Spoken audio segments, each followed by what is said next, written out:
Hello दोस्तों, एक बार फिर से आपका स्वागत है हमारे यूट्यूब चैनल में।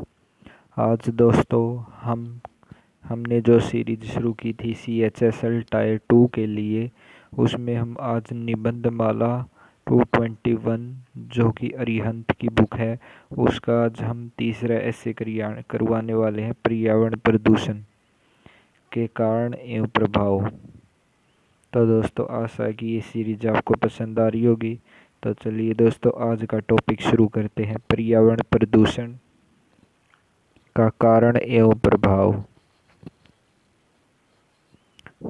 धरती के प्राणियों एवं वनस्पति को स्वस्थ व जीवित रहने के लिए हमारे पर्यावरण का स्वच्छ रहना अति आवश्यक है, किंतु मानव द्वारा स्वार्थ सिद्धि हेतु प्रकृति का इस प्रकार से दोहन किया जा रहा है कि हमारा पर्यावरण दूषित हो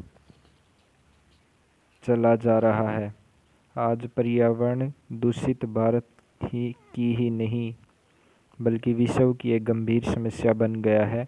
इस समस्या से निपटान के लिए अंतर्राष्ट्रीय स्तर पर अनेक प्रयास किए जा रहे हैं। हमारे पूर्व प्रधानमंत्री स्वर्गीय श्रीमती इंदिरा गांधी ने कहा था कि यह बड़े दुख की बात है कि एक के बाद दूसरे देश के विकास का तात्पर्य प्रकृति का विनाश समझा जाने लगा है।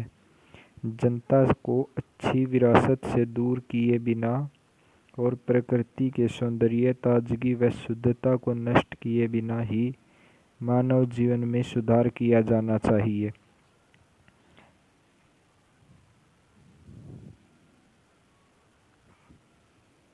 पर्यावरण दो शब्दों परि एवं आवरण से मिलकर बना है, जिसमें परि का आशय है चारों ओर से तथा आवरण का अर्थ है ढका हुआ, अर्थात समस्त जीवधारियों तथा वनस्पतियों के चारों ओर का आवरण ही पर्यावरण है। गिल्बर्ट के अनुसार पर्यावरण का तात्पर्य प्रत्येक उस दशा से है जो किसी तथ्य, वस्तु अथवा मनुष्य को चारों ओर से घेर लेती है तथा उसे प्रत्यक्ष रूप से प्रभावित करती है। सामान्य रूप से पर्यावरण की प्रकृति में समानता प्रदर्शित की जाती है, जिसके अंतर्गत भौतिक घटकों पृथ्वी, जल, वायु आदि तथा जैविक घटक पौधे, जंतु, सूक्ष्मजीव तथा मानव इत्यादि को शामिल किया जाता है। इसके बाद दोस्तों आपने इंट्रोडक्शन में ये सब लिखना है। इसके बाद हम नेक्स्ट स्लाइड पे चलते हैं। फिर हमें दोस्तों पर्यावरण प्रदूषण के प्रकार बताने हैं। पर्यावरण प्रदूषण में सबसे पहले क्या है, वायु प्रदूषण। वायु प्रदूषण में हम क्या लिखेंगे, जब मानवीय या प्राकृतिक कारणों से वायुमंडल की गैसों की निश्चित मात्रा और अनुपात में अवांछनीय परिवर्तन हो जाता है या वायु में इन गैसों के अतिरिक्त कुछ अन्य विषाक्त या कणकीय पदार्थ मिल जाते हैं तो वायु प्रदूषण कहलाता है। वायु प्रदूषण में हमें ये सब एक्सप्लेन करना है। इसके बाद दोस्तों में जल प्रदूषण एक्सप्लेन करना है। जल प्रदूषण में क्या लिखना है, जल में किसी प्रकार की अवांछनीय गैस, द्रव या ठोस पदार्थ का मिलना ही जल प्रदूषण कहलाता है।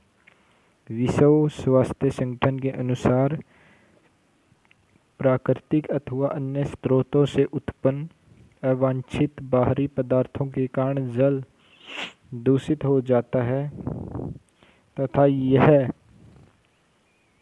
विषाक्तता एक सामान्य स्तर से कम ऑक्सीजन के कारण जीवों के लिए हानिकारक होती है।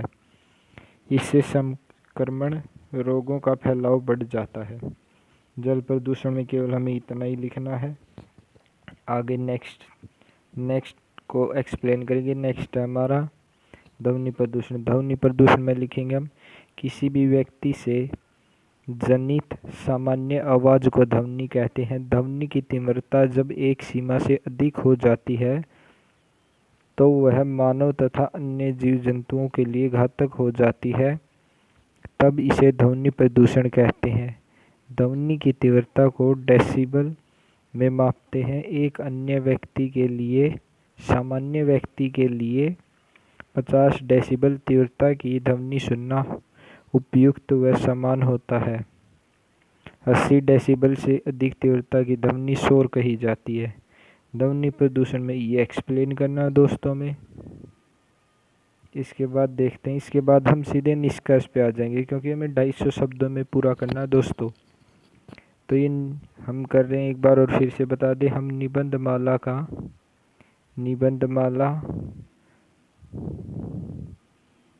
221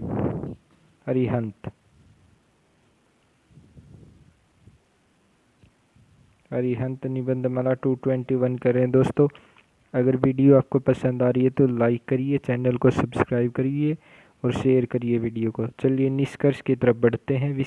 निष्कर्ष में दिया गया है, पर्यावरण प्रदूषण के संदर्भ में उपयुक्त विवेचना से स्पष्ट है कि पर्यावरणीय प्रदूषण में प्राकृतिक कारकों के साथ साथ मानवीय कारकों की भी भूमिका होती है। प्राकृतिक कारकों की अपनी एक स्वनिर्धारित सीमा है जिसमें मानव हस्तक्षेप नहीं कर सकता, किंतु मानव जो पर्यावरण को सदैव उपयोगितावादी दृष्टिकोण से देखता आया है की सोच में परिवर्तन लाने की आवश्यकता है। यदि व्यापक दृष्टिकोण से देखा जाए तो पर्यावरण को हानि पहुंचाकर हम स्वयं को भी नष्ट कर रहे हैं। हमें गंभीरतापूर्वक इस तथ्य पर विचार करना चाहिए कि हमें अपनी आने वाली पीढ़ी को क्या दे रहे हैं।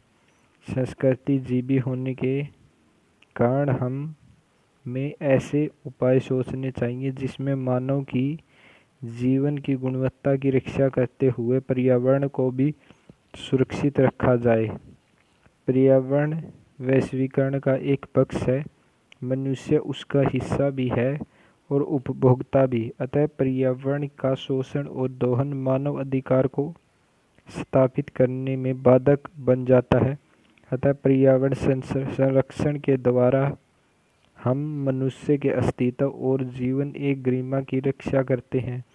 पर्यावरण की गुणवत्ता पर रिचर्ड रोजर्स का कथन है, अगर हम पर्यावरण की गुणवत्ता सुधारना चाहते हैं तो एकमात्र रास्ता है कि हर व्यक्ति को इस अभियान से जोड़ा जाए।